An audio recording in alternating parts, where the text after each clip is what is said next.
So what we're going to do this morning, and I'm going to dispense with the rest of the pleasantries, and I'm just going to get right into this because I've got a lot of ground I want to cover, and we've got a little bit of a time crunch this morning. And this is intended to kind of set up what we're going to discuss tonight. And what we're going to deal with tonight is, well, we're going to talk about things that you're not supposed to talk about in public. You know, you're not supposed to talk religion and politics in public, you know? But in my line of work, that kind of leaves everything out. And so we're going to discuss some of these things, but we need to discuss principles in the Word first. And if you were here with me yesterday afternoon, you remember that if you want to understand the end, you must first understand the beginning. And as we were looking at the beginning, not just as a record of something that happened in the historical past, yes, it is that, but it is also telling the story of today, and it's telling the story of the future, because in Isaiah 46, verses 8, 9, and 10, the Creator says, I'm the Lord, declaring the end from the beginning, meaning that the beginning, or the story of the beginning, actually tells the story of the end. It doesn't predict the end, it tells the story of the end.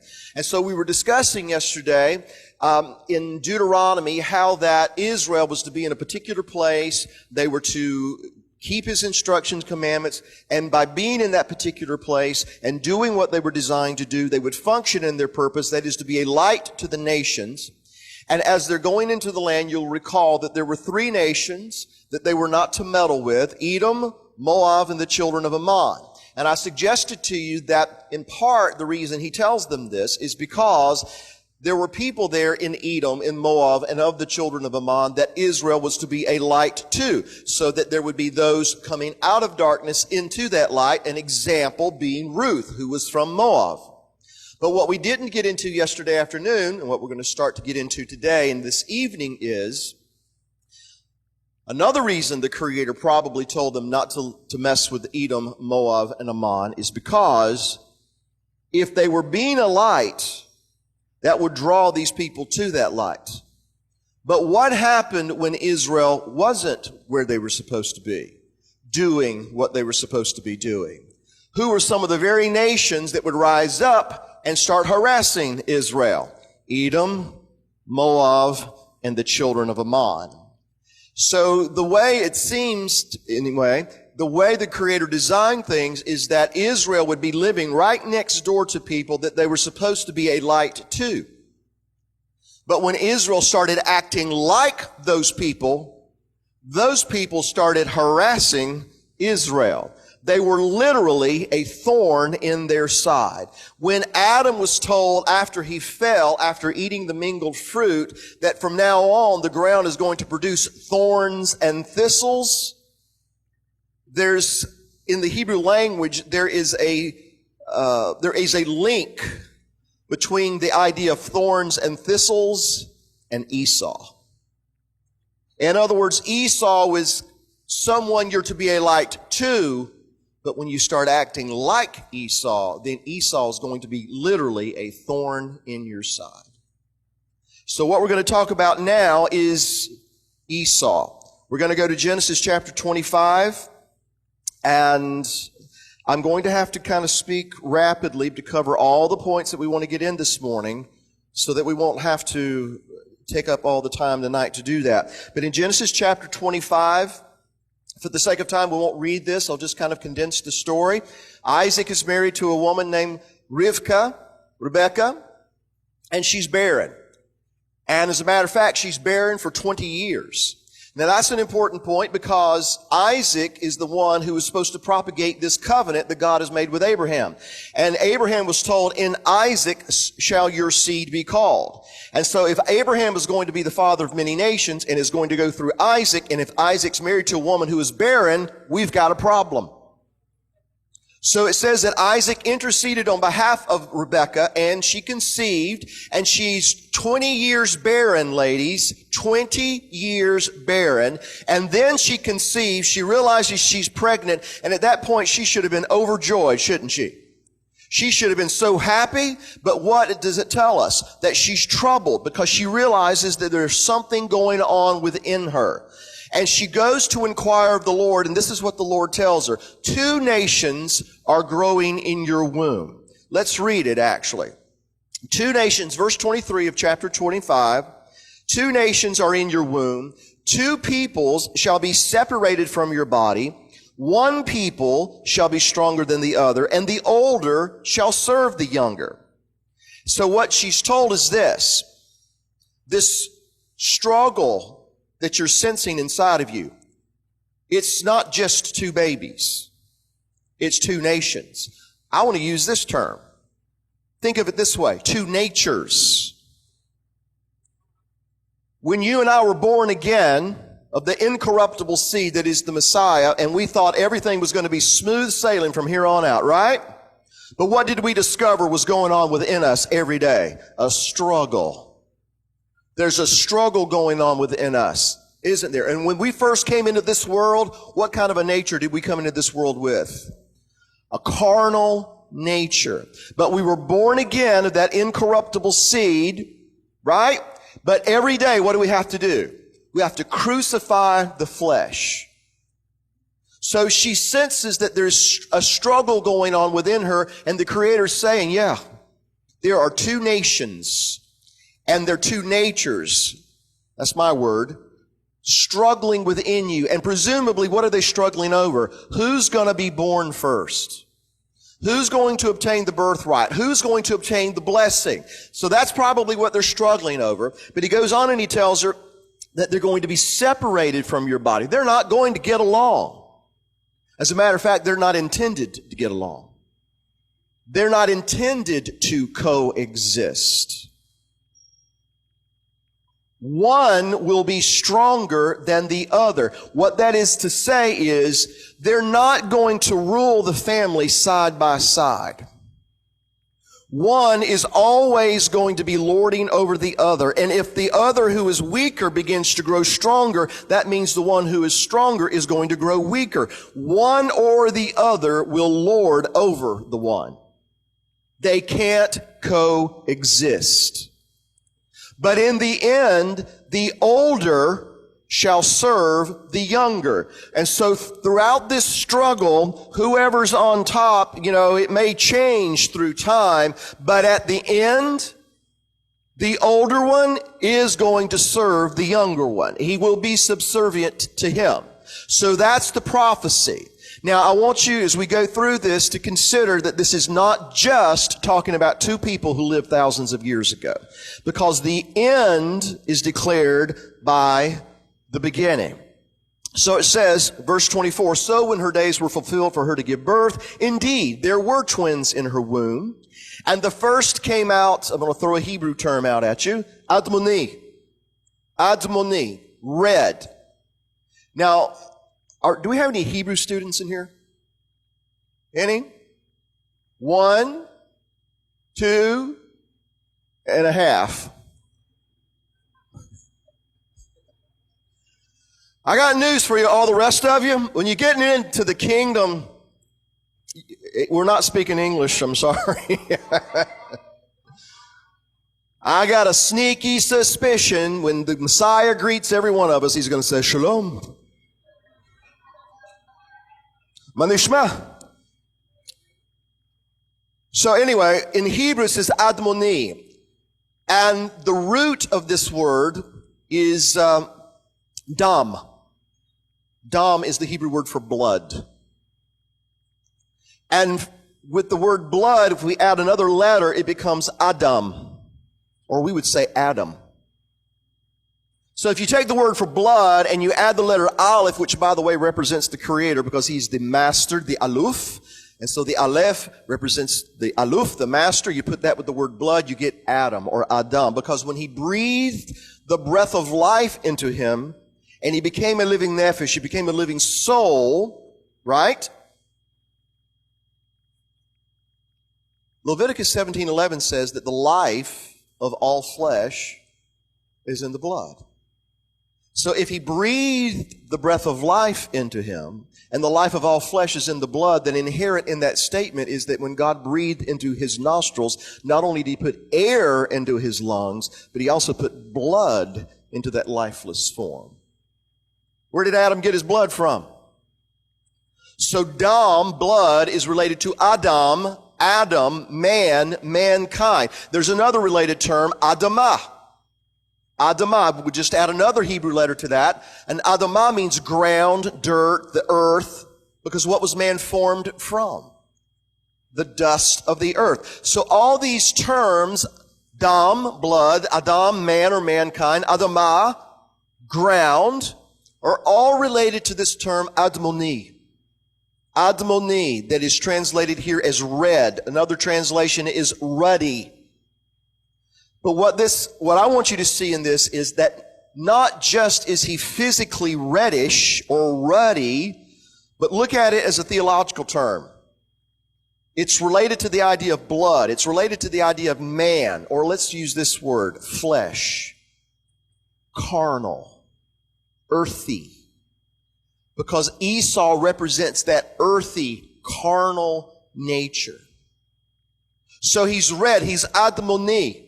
But it also says this, that he was like a hairy garment all over. I want you to imagine you're Isaac. Your wife's been barren for 20 years, and now all of a sudden she's pregnant, and she goes through the pregnancy, and it comes to time for her to deliver. And so you're outside the tent pacing back and forth. The midwives are in the tent, and all of a sudden you hear that smack on his backside and that cry that baby gives, and you go, oh, my son. And then they bring your son out to you, and they put him in your arms, and you go, yeah.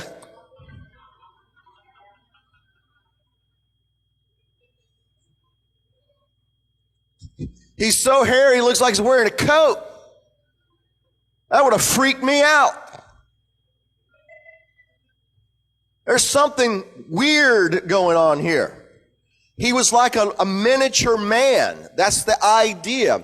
But the word that's translated hairy, or like a hairy garment, by the way, it's also the word that's translated hairy goat,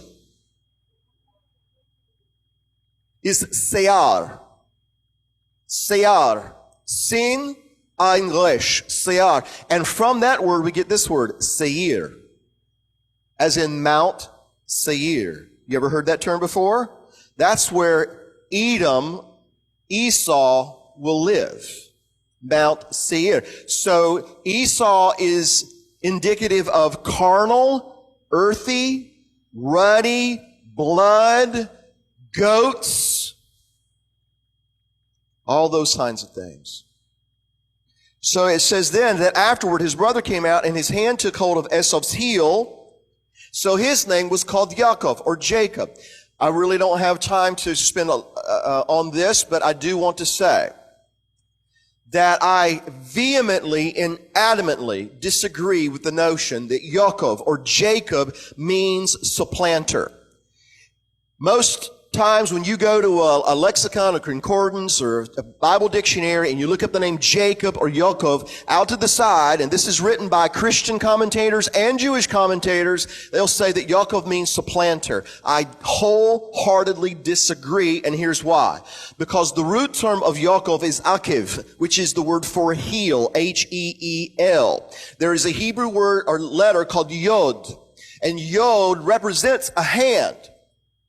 So when you take the letter that represents a hand, yod, and you attach it to the word heel, it becomes Yaakov or Jacob. What does Jacob mean? Hand on heel. Now why in the world would they call him that? Because that's what was happening as he was emerging from his mother's womb. Now the real question as far as I'm concerned is, why is his hand on his brother's heel? Here's my opinion. Because they're struggling in the womb. Who's going to be born first? Who's going to obtain the birthright and the blessing? And so here comes Esau, the one who's earthy, carnal, all those kinds of things. And as he's emerging from the womb, guess where his heel is? It's right over the head of the one who's coming right behind him. In other words, his heel is poised to come down potentially on the top of the head of the one who will be served by him later on. So what I'm getting at is, from the very beginning of Israel's existence, there's been that adversary that wants to destroy Israel. In Genesis chapter 3 verse 15, God told the serpent, I will put enmity between you and the woman, between your seed and her seed. You will bruise his heel, but he's going to crush his head with his heel. So what has the adversary been trying to do since then? He's wanted to reverse this decision. He's wanted to take his heel and put it on the head of the righteous seed. So at the birth of Jacob, what is that little baby doing? He's putting his hand up there to shield his head from the heel of his adversary. I thought so.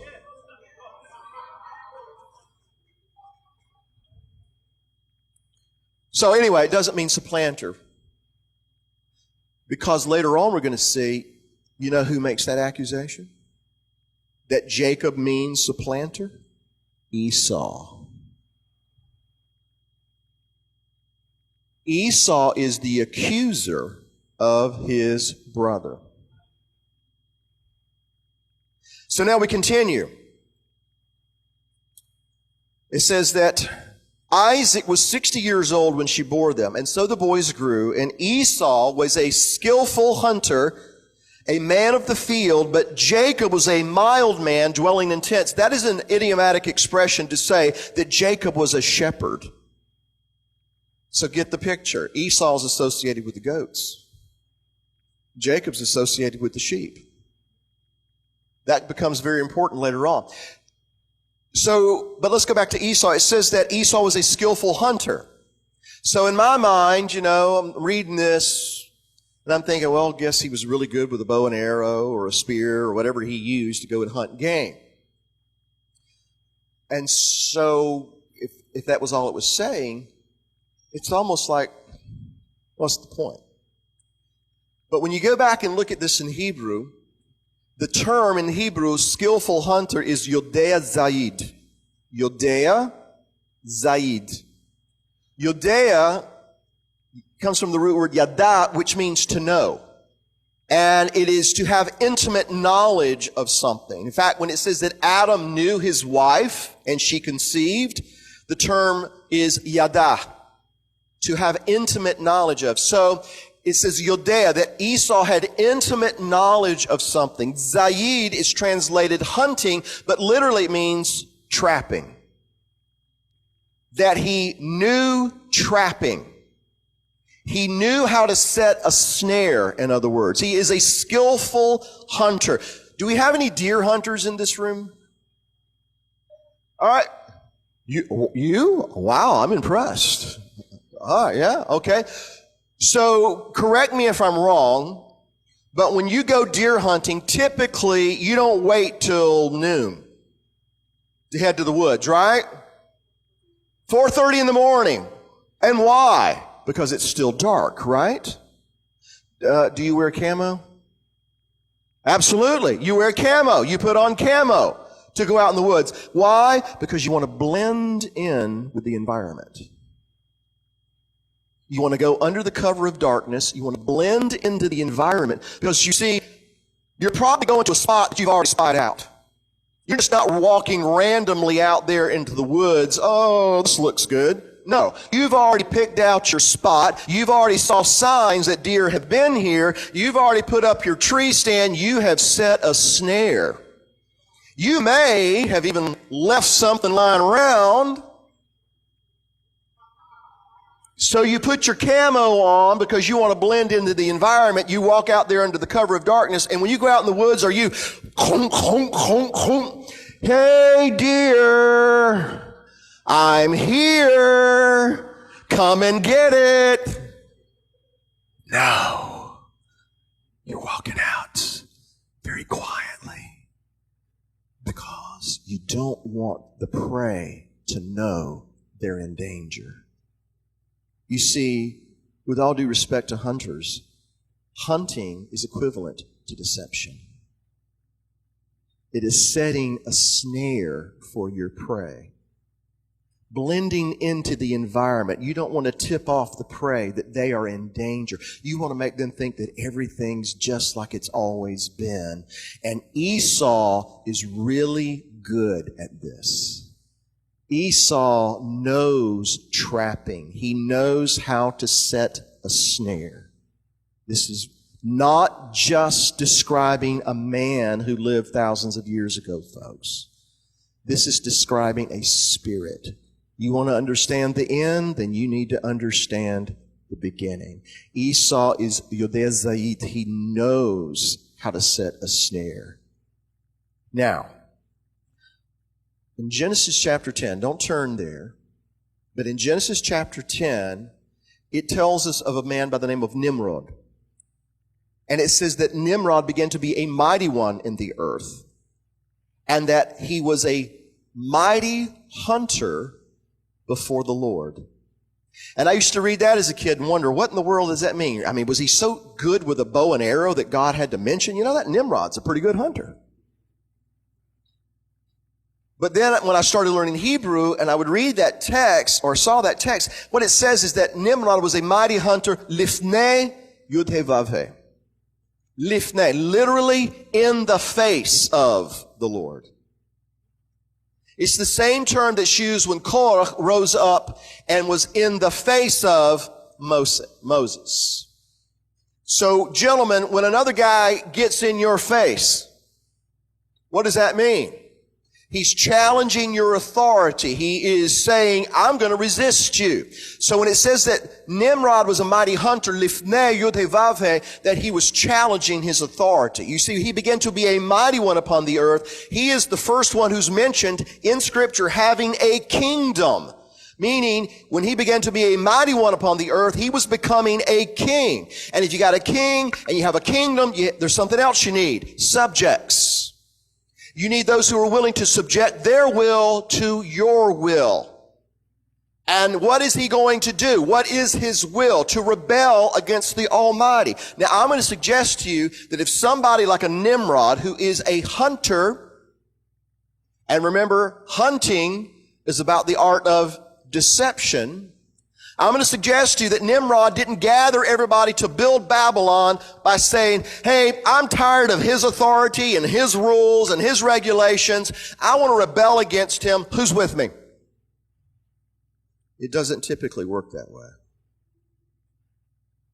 And so how does Nimrod go about it? How does everybody who's done this throughout history, how does Adolf Hitler get the German people to go along with his agenda? Words. Very shrewd, skillful, subtle words. As far as we know, Adolf Hitler did not take one Jewish person and put him on a cattle car to send him to Auschwitz personally. As far as we know, he didn't take one person and put him in a gas chamber personally. And yet he's responsible for the death of over 6 million, plus another 5 or 6 million other people he didn't like. How did he do it? Words. Skillful words. Deceptive words. He would tell the people what they wanted to hear, and when he gave them what they wanted, then he gave them what he wanted them to have. Go to Jeremiah chapter 16 very quick. Are you still with me out there? Jeremiah 16, beginning at verse 14. Therefore, behold, the days are coming, says the Lord, that it shall no more be said, the Lord lives who brought up the children of Israel from the land of Egypt. But the Lord lives who brought up the children of Israel from the land of the north and from all the lands where he had driven them. For I will bring them back into their land, which I gave to their fathers. This is a prophecy, and it has not yet come to fruition. Now, it's coming to fruition, I believe, but it has not yet come to fulfillment. And here's how I know, because in just a couple of weeks, we'll be celebrating Pesach, Passover. And when we sit around the Seder table, guess what? They're still going to be saying, the Lord lives who brought them up from the land of Egypt. They're still going to be looking back to what he did in Egypt. So there's coming a day when they will say, not that the Lord lives who brought them up out of Egypt, but the Lord lives who brought them from all the lands where he had scattered them. So that tells me this is something that's going to happen. It's futuristic. Everybody with me here?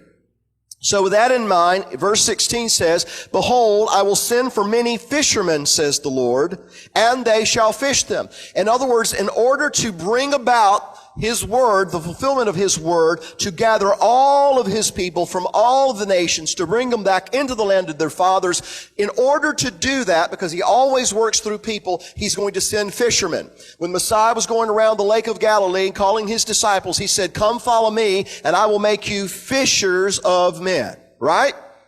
So He sent fishermen out, and later on He sent them out to Judea, Samaria, to the uttermost parts of the earth. To do what? To go fishing. Now, what did they use for bait? The gospel, the good news, the word, right? And what did they find? There were some who responded.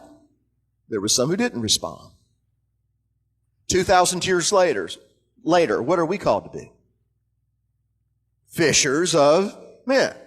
What's the bait we're going to use? The gospel. What do we find? Some people respond to it, some people don't. So that's why it says, "And afterward I will send for many hunters, and they shall hunt them from every mountain and every hill and out of the holes of the rocks. For my eyes are on all their ways. They are not hidden from my face, nor is their iniquity hidden from my eyes." And if you want to put that in context, ladies and gentlemen, when He says that, He's not talking about the world. He's talking about His people. So get this. The first thing He's going to do is He's going to send the fishermen. But if they don't respond to the fishermen, you know what He's going to send? The hunters, like Nimrod, someone who is a mighty hunter before the Lord. You know, Nimrod was not hunting deer, folks. He was hunting people.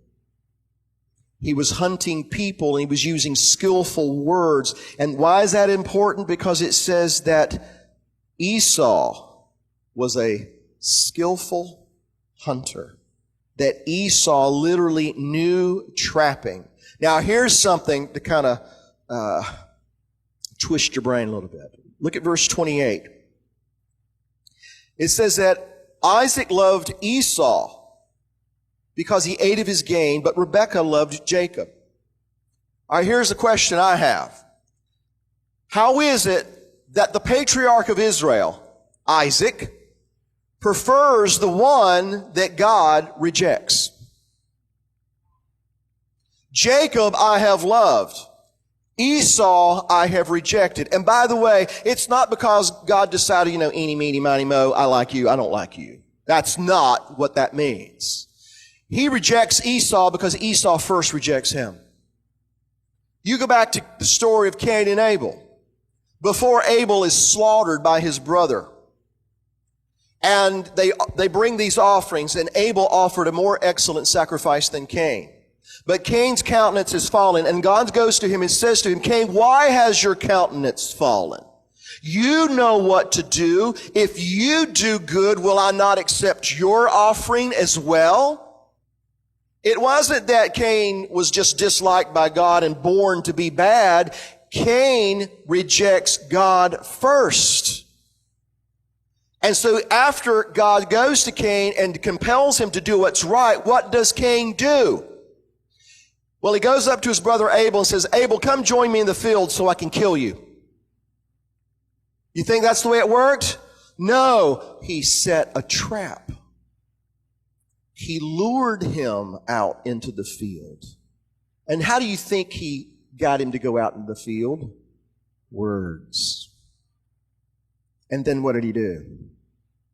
Tradition says, as he took a farming tool, some other traditions say a stone, and he bludgeoned his brother to death. In other words, that means he struck him in the head. The head of the righteous seed. But he lured him out there. So going back to Esau, how is it that the patriarch of Israel, the one through whom God is going to propagate this covenant, prefers the one that God rejects? I thought that was an interesting question. Would you like to know my opinion?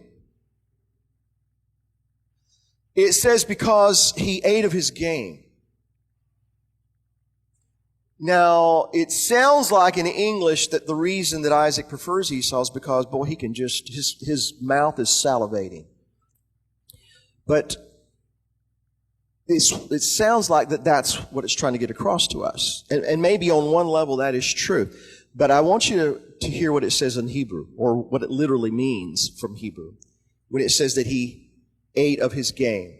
It says that Isaac loved Esau because game was in his mouth. And the word game there is zaid, which is the same word that I read to you when it says that Esau was a skillful hunter. Yodea zaid, literally knew trapping. In other words, it says that Isaac loved Esau because trapping was in his mouth. Do you understand what I just said? In other words, we've been thinking that the mouth being referred to is Isaac's mouth. But what about the possibility that maybe even in addition to what we thought it was all this time, but what the text is also telling us is that trapping is in Esau's mouth.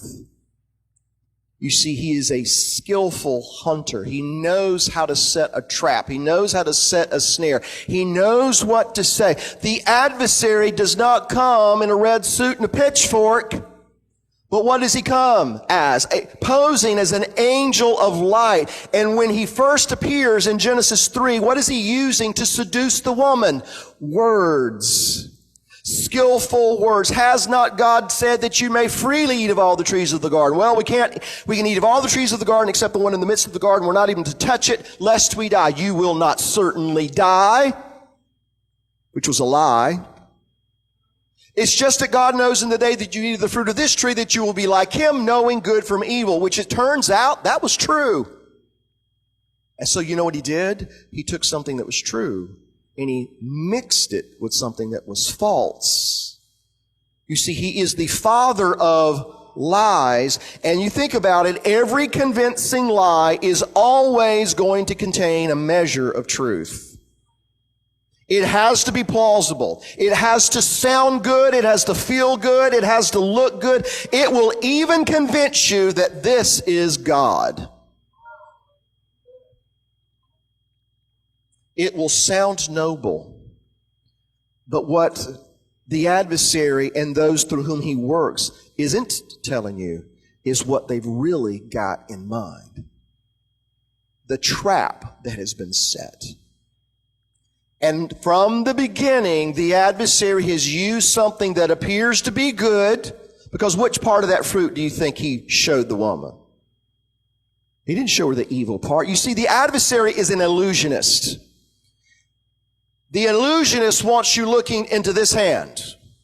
He wants you looking at the handkerchief or whatever it is flashy up here that is intended to catch your eye. And while you're looking at that, and that's the objective, and why does he want you looking in this hand? Because he doesn't want you looking in this one. He doesn't want you looking at what he's really doing over here. I guess I can say this here. We're at a prophecy conference, and I think Joe's okay with this. For the longest time, everybody's saying, look at Rome. Watch Rome.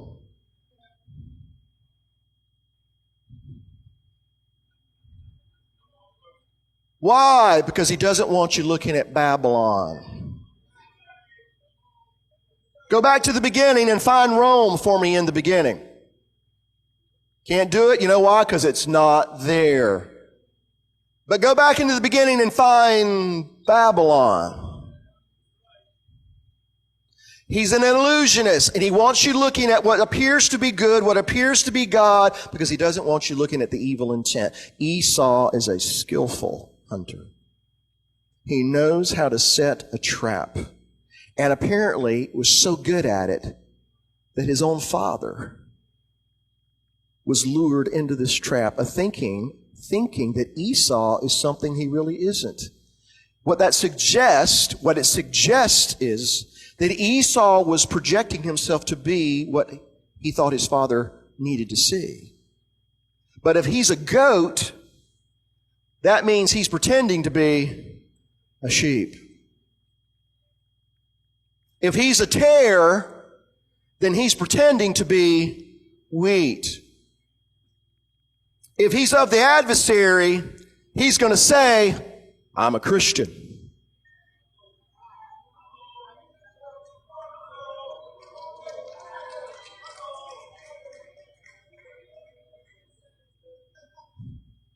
But Rebekah loved Jacob.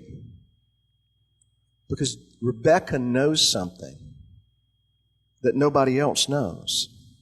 Now Jacob cooked a stew, and Esau came in from the field, and he was weary. And Esau said to his brother Jacob, please feed me with that. And here's what it says in Hebrew, ha-adom, ha-edom. The word would be spelled exactly the same as the word Adam or Adam. But it means the red. He craves flesh. He craves those things that pertain to the earthy, carnal nature. Give me some of that hayadom, the red stew. For I am weary. Therefore his name was called Edom. If I took the word Adam in Hebrew and added just one letter, the vav, it would become Edom. He's called Edom for a reason. Because he is representative of this earthy, carnal, desirous nature that has to be satisfied. But Jacob said, sell me your birthright as of this day. And Esau said, look, I'm about to die. Let me ask you this question. Was he going to die? No. But he convinced himself that this carnal appetite is so intense that if I don't eat this stew right now, I'm just going to die. And so, what is this birthright to me? What is it he's referring to? It's the responsibility that goes with being the firstborn to carry on this promise, this covenant that the Creator of the universe has made with Abraham and his seed. And so here's how Esau sees his heritage. It means nothing to me. It means nothing. What is holy, what is sacred, what is precious, and what his father reveres, he abhors and disdains. Hear what I'm saying? Esau hates what his father reveres. Esau despises his heritage. It means nothing to him. It means nothing to him, no more than a bowl of soup. And so Esau is that person's, nation, mentality, whatever words you'd like to insert there, that they will look at the heritage, they will look at what was precious to the fathers and say, that means nothing to me. I have an appetite. It needs to be satisfied right here, right now, or I'm going to die. I hope you're tracking with me here. Because we're not just talking about a man who lived thousands of years ago. We are talking about the beginning so that we can understand what's going on today. Are you with me here? So Jacob says, swear to me as of this day. And so he swore to him and sold his birthright to Jacob. And Jacob gave Esau bread and stew of lentils. Then he ate and drank, arose and went his way. Thus Esau despised the birthright. He despised the responsibility that had been handed down to him from his fathers. He traded what was holy for what was profane. After he got through that meal, what's going to happen in a few hours? He's going to be hungry again. And what is he going to be doing? Looking to satisfy that appetite. But what has he got to trade with now? Esau is the one that the most important thing to him, because he's earthy, because he's carnal, the most important thing to him is my appetites being satisfied. And if I have to, I'll set a trap in order that that appetite be satisfied. And he's really, really good at it. Now, let's go on over into chapter 27. And as you know, Rebekah knows something that nobody else knows. And what is that? That even though one is always going to rule over the other, that it's intended from on high that the older one, who is Esau, who is the earthy carnal nature, will serve the younger one. So when she overhears Isaac saying to Esau, go and kill some venison and come back and make me some savory stew such that my soul loves, and then I'm going to bless you before I die. She overhears this and she runs over to Jacob and says, okay, quick. I want you to go out here and I want you to get 2 kids of the goat and I want you to bring them in here and I'm going to make some stew and you're going to take it into your father and you're going to pretend to be Esau so that you will be blessed before he dies. Now, we can go back and forth as to whether or not she should have done it this way, but the point is, she knew something nobody else knew, and time is short. Now, if you read the account, and we won't do that for the sake of time, but you will see that Jacob is resistant to what his mother is saying for him to do, which tells me that it went against his nature to be a deceiver. It went against his nature to be a trickster and a supplanter. In fact, he says, I'm a smooth-skinned man. My brother's a hairy man. Perhaps my father's going to feel me. And when he feels me, guess what? I'm going to be found to be a trickster, a deceiver, and I'll bring a curse upon myself. She said, son, you let me worry about that. If there's a curse, I'll take it. You just do what I said. So he goes out, and they take the skins of this goat and put it on Jacob, who was a mild man dwelling in tents, an idiomatic expression for being a shepherd or associated with the sheep. In other words, Esau, who's associated with the goats, has apparently been pretending to be the sheep. And now we've got the guy associated with the sheep. He's going to pretend to be the goats. You see, when we're hanging out with the goats, when we're ceasing to be a light to the nations, and we start acting like the nations, it's going to be really hard for people out there to distinguish the sheep from the goats. Because when you let the goats in, when you let your guard down and let the goats or let the tares in, before long, guess what? The sheep start acting like the goats. We've got a culture right now of goats, but you know what they're doing? They're putting a lot of pressure on his people to act like them, and guess what's happening among many of his people? They're starting to act like them instead of saying, no, not going to do that. And so you've got a lot of sheep that look like goats, which makes me wonder if that hasn't got something to do with when Messiah returns, he has to separate the sheep from the goats. We cannot be a light to the nations if we are acting like the nations. So he goes in, you know the story, and if you read it, it's obvious that Isaac is a little suspicious. Are you really my son Esau? I am. And Isaac says something very strange to me.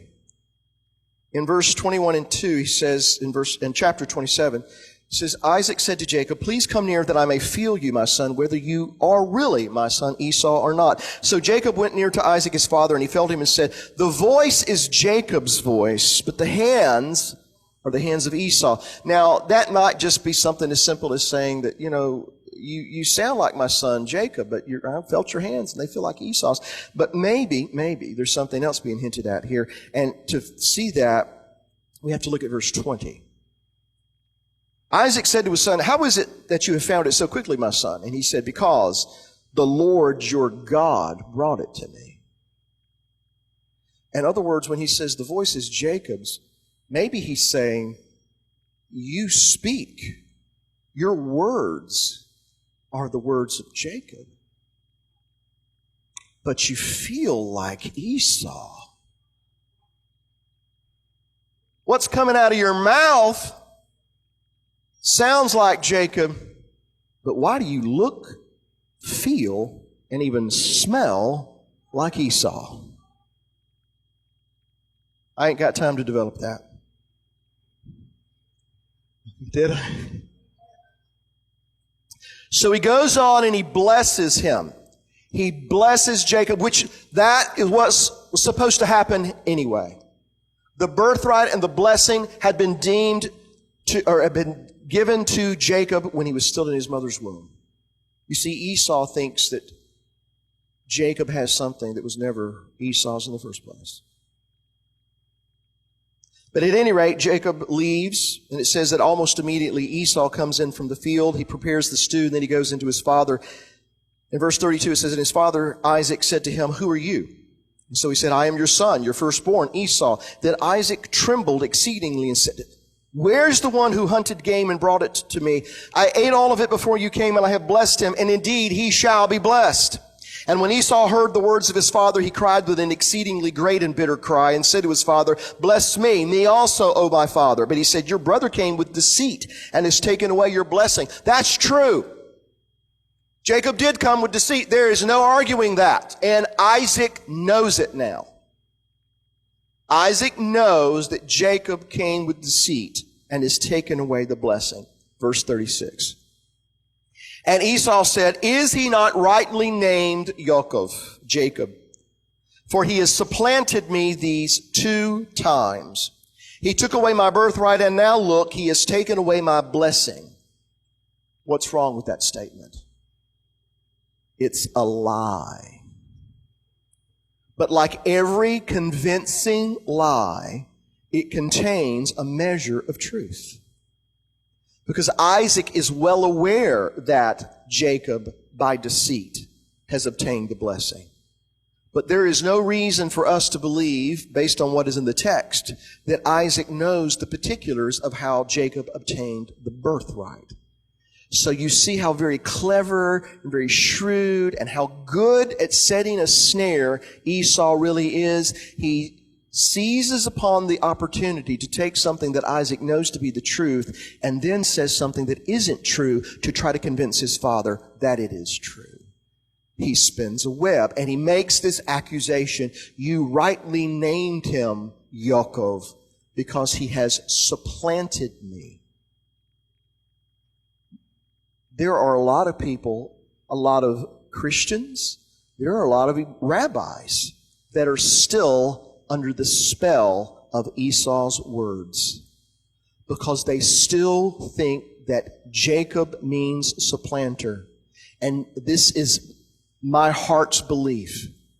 That, ladies and gentlemen, is at the heart of why so many so-called Christians will stand up in support of the Palestinians and call the Israelis the occupiers, the aggressors, and call for the end to Israeli apartheid because they're still under the spell of this notion that Yaakov is a supplanter. That means that Israel is a supplanter, a trickster, a deceiver. He's the enemy. They're the ones that crucified the Lord anyway. They're all about being a trickster. They're all under the spell of Esau.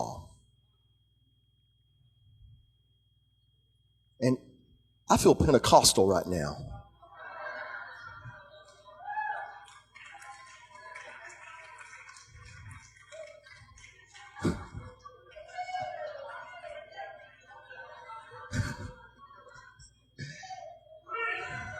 After taking all this abuse. But I hope you're hearing what I'm saying. I hope you're seeing what I'm trying to lay out for you. That Esau, he blends in with the environment. He doesn't want to he doesn't want you to see him for what he really is. He wants to project this idea that I'm the one who's harmed. I'm the one who's been injured. I'm the one who's been supplanted. I'm the one who's been deceived. And in fact, here's what's going on. He's accusing his brother of what he is guilty of. He's the trickster. He's the deceiver. He's the one who's skillful at setting a snare. I am.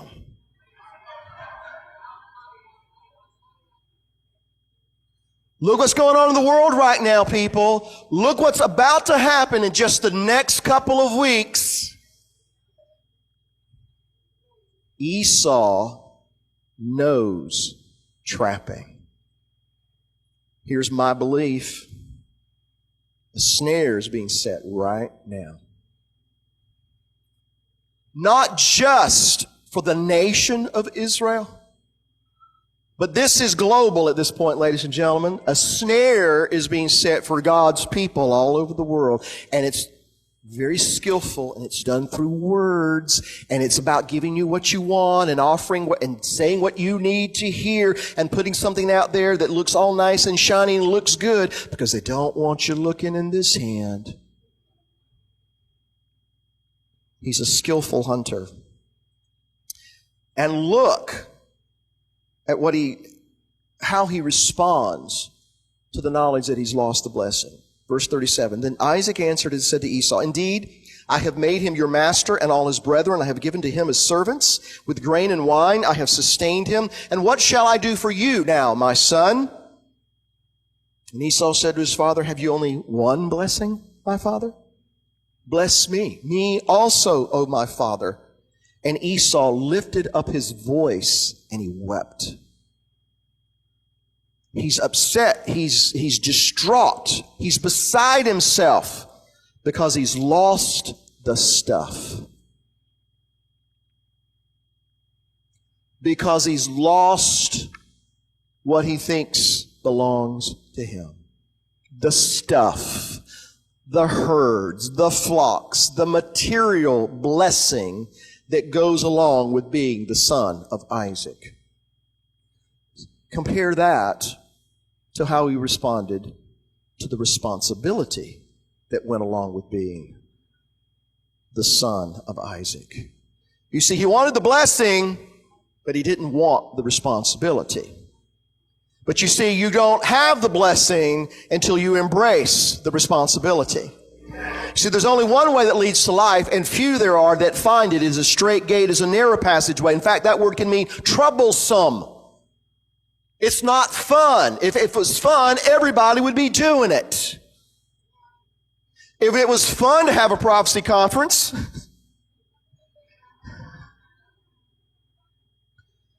but I also want you to see that that road that leads to life is the one and only road that leads to blessing. Because I set before you today blessings and curses, life and death. I would that you choose life. But in choosing life, you're also choosing blessing. So Esau wants the blessing, he wants the stuff, but he doesn't want the responsibility that goes along with it. Help me, Lord, say this the right way. Esau wants free contraception, but he doesn't want the responsibility to go out and work.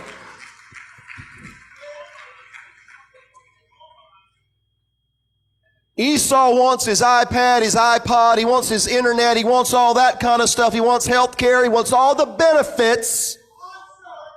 He wants all the blessings that are associated with being in this prosperous land, but he doesn't want the responsibility that has been handed down to him by his fathers.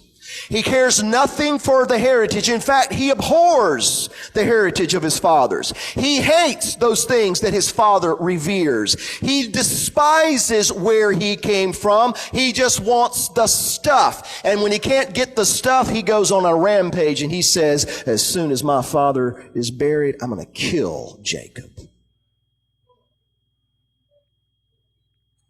Esau, ladies and gentlemen, is alive and well. That mindset, that mentality, I want the stuff, but I don't want the responsibility. Ladies and gentlemen, say what you will about the founding fathers of this nation, but as it was pointed out I think very clearly, very plainly yesterday, even though they were imperfect men, because there's none righteous, no, not one, yet they believed in perfect principles. And those perfect principles are contained in this book. And so what we really have going on, ladies and gentlemen, is not so much an attack on the Constitution of the United States. It goes beyond that. It's an attack on this book right here. That's what it's all about.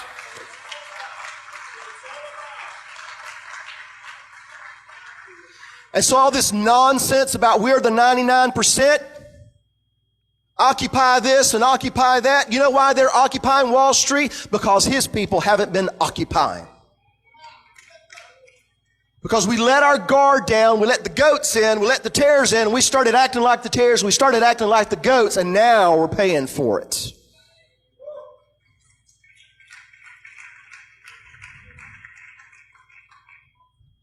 I got one more thing to share with you. And all of this is just to really kind of set up what we want to discuss tonight. Because we needed to understand these things so that when I show you some things, some facts and figures and reality of what's going on right now, then hopefully you're going to see the connection. But now look back over here into chapter 27. He laments losing the stuff. He cares nothing about the heritage, about the birthright. And here's what Isaac says in response to Esau's plea for a blessing. Verse 39. Behold, your dwelling shall be of the fatness of the earth and of the dew of heaven from above. Verse 40. By your sword you shall live, and you shall serve your brother. And it shall come to pass when you become restless. And maybe your translation words it a little bit differently, but it says, when you become restless, then you shall break his yoke from your neck. Whose yoke from his neck? Jacob's yoke.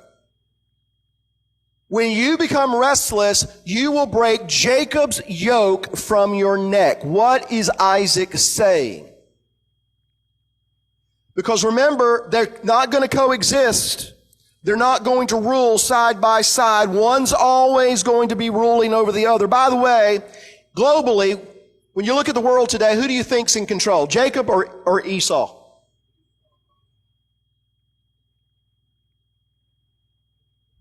All right? But in the end, the older shall serve the younger, because when Messiah comes back, Esau's done. Right? But up until that time, there is this contest going back and forth. And so here's what Isaac said to Esau, and I'm just going to put it in plain English. You're going to live by your sword.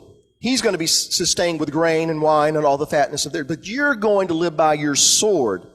But if you are grieved, if you have a grievance, then you will have the opportunity to break his yoke from your neck.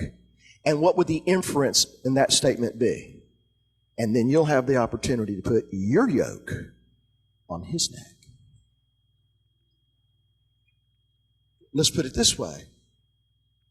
He has the birthright. He has the blessing. And as long as he is walking worthy of that birthright and that blessing, you will serve him. But if he ever starts acting like you, if you have a grievance, if he's not walking worthy of that birthright and blessing, going back to what we said yesterday, if he's not where he's supposed to be, doing what he's designed to do, if he's not being salt, if he's not being light, then you'll have a grievance, Esau, and then you will break his yoke from your neck, and you will have the opportunity to put your yoke on his neck. And so I submit to you folks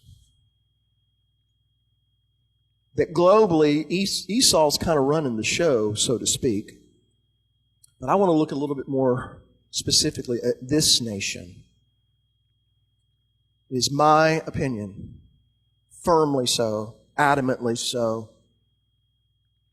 that in the last few months specifically, we could go back years, we could even go back decades, but it's very visible, it's very in very dramatic fashion.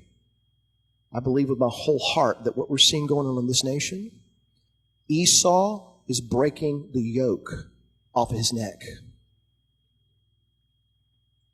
And if he is breaking the yoke from his neck, what does he intend to do? He intends to put the yoke upon Jacob's neck. And if that is happening, why is it happening?